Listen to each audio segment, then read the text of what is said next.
Good morning all of you. So welcome back to my channel blog queen Riya. তোমরা সবাই কেমন আছো? আশা করি তোমরা সবাই অনেক ভালো আছো, আর আমিও তোমাদের আশীর্বাদে অনেক ভালো আছি। আমি রিয়া বলছি তোমাদের। তো চলো আজকের এই নতুন একটা সুন্দর ব্লগে তোমাদেরকে ওয়েলকাম জানিয়ে ব্লগটাকে ঠিক আমি 10টায় শুরু করেছি। ব্যাপারটা হচ্ছে আজকে সানডে। তো আজকে আমাদের বাড়িতে মানে যেটার জন্য অপেক্ষা করছিলাম, যেটা শনিবারে আসার কথা ছিল, সেটা ক্যান্সেল হয়ে গেছে, সেটা আজকে আসবে।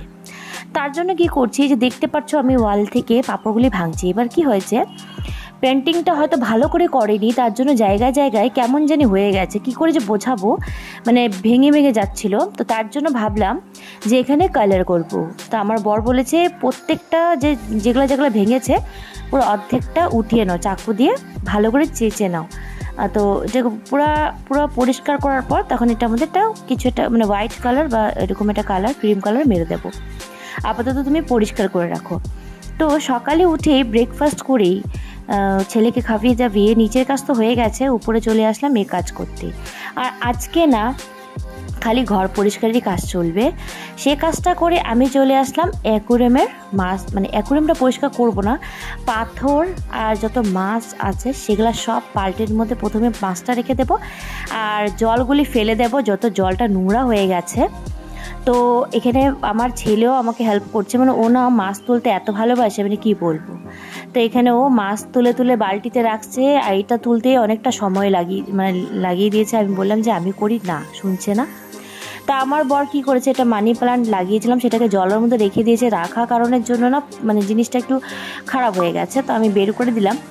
তা এখন সম্পূর্ণ পরিষ্কার করার পর আমি একটা বালতি নিয়ে এসে সব জলগুলাকে ফেলে দেব, পাত্রগুলোকে ভালো করে ধুয়ে ওয়াশ করে বাইরে রেখে দেবো একটা কটনের কাপড়ের মধ্যে, আর অ্যাকোয়ারিয়ামটা খালি করব। মানে ব্যাপারটা হয়েছে যে আমার বর বলেছে তুমি সম্পূর্ণ কাজটা করে রাখো, শুধু আমি এসে কাজটা ধুবো।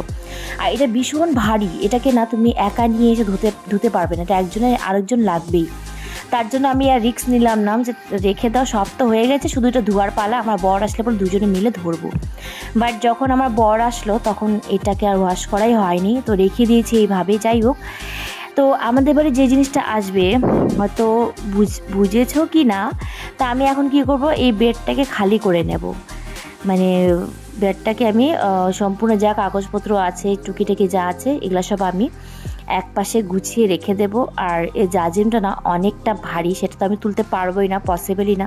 তা আমি আমার বরের জন্য অপেক্ষা করছি। এবার সম্পূর্ণ বাড়ির কাজ যা ছিল, ঘর মোছা, ঘর ঝাড়ু দেওয়া, কাপড় কাচা সবই হয়ে গেছে, শুধু আমি মানে স্নান করে পুজোটা দিইনি। কেন কি আমি ভেবেছিলাম, যেভাবে বলেছিল যে সকালবেলায় চলে আসবে, তো ভেবেছিলাম যখন আমাদের বাড়িতে চলে আসবে, সেট করা হবে, তখন আমি স্নান করে পুজো দিয়ে দিব। তবে যখন শুনতে পারলাম যে না, হবে না, অনেকটা লেট হবে, প্রায় সন্ধ্যা হয়ে যাচ্ছিল, তারপরে আমি কি করলাম, একটু দুধ, কলা, চিনি দিয়ে ভাত খেয়ে নিলাম। কেন কি সবজি বানিয়েছে, কই মাছের ঝোল আর হচ্ছে ডাল আর ভাজা, সেটা দিয়ে আমি খেতে ইচ্ছা করছে না, আমার দুধ দিয়ে খেতে ইচ্ছা করছে। আরই ফাইনালি যেটার জন্য কালকের থেকে অপেক্ষা করে যাচ্ছিলাম, তো ফাইনালি আজকে আসছে। আর কি আসছে, খাট। মানে এখন নিউলি যে বেডগুলি তৈরি হয়েছে সেটাই আমরা তৈরি করেছি। যখন বেডটা পুরোপুরি লাগানো হবে তখন তোমরা দেখতেই পারবে। চলো। আমি একটা জিনিস দেখে অবাক, যে লোকটা মানে আমরা ফোন করে যাচ্ছি কখন আসবে। দেখো, যে কোনো জিনিসের অপেক্ষা করতে করতে না আর ভালো লাগে না, যত তোমরাই বলেছো তাড়াতাড়ি চলে আসবে। আর আমি বসে আছি যাতে আমার খাটটা চলে আসুক, আমি একবারে রুম টুম পরিষ্কার করে মুছে টুচে স্নান করে পুজো দেবো, যেটা হয়নি, আমি আগে দিয়ে দিয়েছি। তো ফাইনালি যে লোকটা যে একা আসলো, আমাকে ফোন করে বলেছে যে 2টা লোক লাগবে। তা আমি এটা অবাক হয়ে গেছি, যারা খাট আনবে, যারা মানে যেখান থেকে আসবে ওরাই তো লোক পাঠাবে, তাই তো?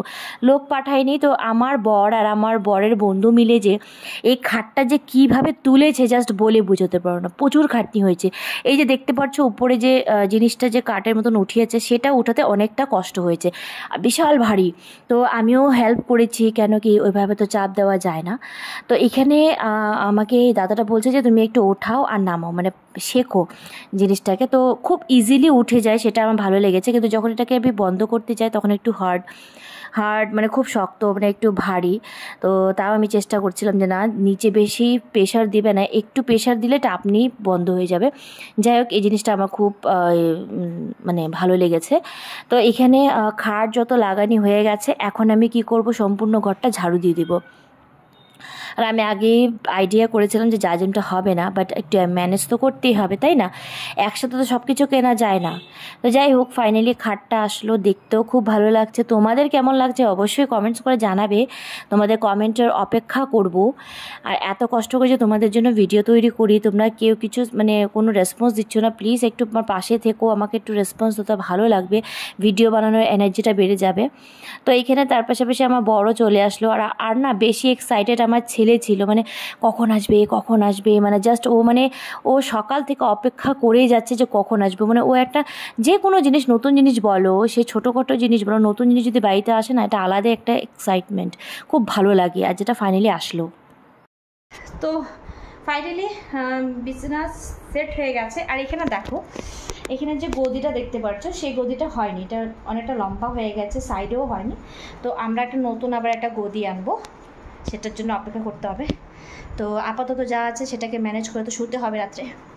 তো এখন আমি যাবো ফ্রেশ হতে, এখন আমি তাড়াতাড়ি করে স্নান করবো, কেন কি প্রচুর গরম লাগছে, এত খাটাখাটনি হয়েছে না। এই বেডটা যে লাগিয়েছি, সত্যি প্রচুর প্রচুর কষ্ট হয়েছে। মানে আমাদের যে সিঁড়িটা আছে বা আমাদের যে ওঠানোর যে জায়গাটা আছে, সেটা ছোট পড়ে গেছে, অনেক কষ্ট করে উঠানো হয়েছে। যাই হোক, অনেকটা সময় লেগেছে, 1-2-3 ঘন্টার মধ্যে লেগে গেছে। এখন আমি যাব ফ্রেশ হয়ে বান্ধবীর বাড়িতে, আজকে মোমো পার্টি আছে। তো চলো, অবশ্যই তোমাদের সাথে শেয়ার করব, তোমরা সঙ্গে থাকো, দেখতে থাকো। তো দেখো, আমি স্নান করে রেডি হয়ে গেছে, এখন জাস্ট ক্রিম লাগিয়েছি, খুঁজছি আমার চেন কোথায়, চেনই খুঁজে পাচ্ছি না। যাই হোক, না পেরে লাগাবো না। তো চলো এখন তাড়াতাড়ি করে ওর বান্ধবী বাড়িতে যায়, অনেকটা লেট হয়ে গেছে, ওরা অপেক্ষা করছে আমার জন্য।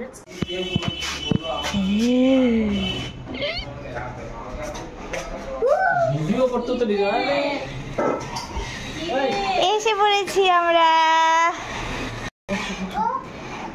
এই যে মহিলা কাজ করছে, এখানে আরেকজন কাজ করছে। পুরি বাবারে বাবা, জানিস না, এখানে মোমো বানানোর প্রিপারেশন চলছে, আজকে মোমো পার্টি হবে। এটা করে রাখবো কি গুলি করে করে। এখানে দেখো, বান্ধবী বাড়িতে চলে আসলাম। তো এখানে মোমো বানানি অর্ধেক হয়ে গেছে, আর অর্ধেক আছে, যেগুলা মানে আমি আমার বান্ধবী, তো আমরা হেল্প করছি। ও বেলেছে, এখন আমি বললাম আমি একটু বেলি। তো গল্প করতে করতে যে কী সুন্দর মোমো বানানিও হয়ে গেল, সত্যি সব মানে একসাথে মিলেমিশে কাজ করতে কিন্তু একটা আলাদাই মজা। তো প্রচুর গল্প করছিলাম, গল্প করতে করতে এখানে অনেকটা বেলা হয়ে গেল। বেলার পর মোমো তৈরি, আর মোমোটা যখন খেয়েছি জাস্ট বলে বোঝাতে পারবো না, এত টেস্ট হয়েছে। সোমাকে বলেছি, যার বাড়িতে আসলাম ওর নাম সোমা, তো এত সুন্দর টেস্টি বানিয়েছে কি বলবো। মোমো খাওয়ার পর অনেকক্ষণ গল্প করার পর এখন ডিনারটা সেরে নিচ্ছি। ইলিশ মাছের ভাপা করেছিল, সেটা আমি খেয়ে নিয়েছি, হয়তো শেয়ার করিনি তোমাদের সাথে, ভুলে গেছিলাম। যাই হোক, তখন আমার বর খাচ্ছে, আমরা চলে যাব বাড়ি, আর আমি আরেকজনের জন্য অপেক্ষা করছি, মানে খুবই এক্সাইটেড, মানে কি বলবো। বাড়ি গিয়ে রাত্রে সারা রাত মানে ভালো করে ঘুমোতে পারিনি খুশিতে, যে কেন কি গুবলুর দাদু আর মামা আসছে, ও খুব এক্সাইটেড। আর আমার তো সারা রাতই মানে ঘুমিয়েছিলাম, বাট চিন্তা কখন আসবে কখন আসবে। ফাইনালি ভোর 4টায় উঠে দেখলাম ওরা চলে আসছে। এখন দেখো, দাদুর সাথে গুবলু শুয়ে আছে, সেই মজা। তো এখানে এই ভোর 4টার দিকেই কিন্তু ব্লগটাকে শেষ করছি। আবার নেক্সট ব্লগে দেখবে কী কী করছি না করছি। ভালো লাগলে বাই বাই।